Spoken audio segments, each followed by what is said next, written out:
8 subjekte tregtare që dyshohet se shisnin produkte të kontrabanduara janë goditur nga policia e Tiranës. Aksioni u zhvillua nga specialistët e seksionit për hetimin e krimit ekonomik dhe financiar në bashkëpunim me prokurorin, pas hetimeve të kryera për goditjen e evazionit fiskal dhe kontrabandës.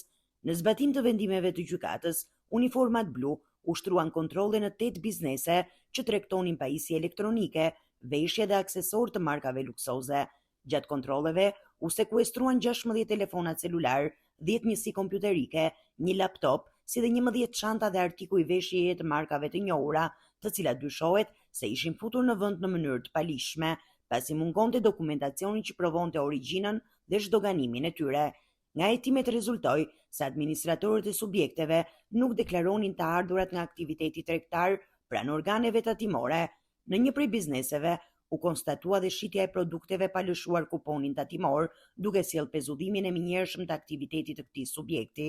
Në përfundim të operacionit, nisi procedimi penal ndaj 9 administratorëve dhe përfaqësuesve të bizneseve të dyshuar për veprat penale që lidhen me kontrabandën dhe shkeljet fiskale. Materialet procedurale janë referuar prokurorisë së Tiranës, e cila do të vijojë hetimet për dokumentimin e plotë të aktivitetit të dyshuar të palishëm dhe identifikimin e përgjegjësive të personave të përfshirë.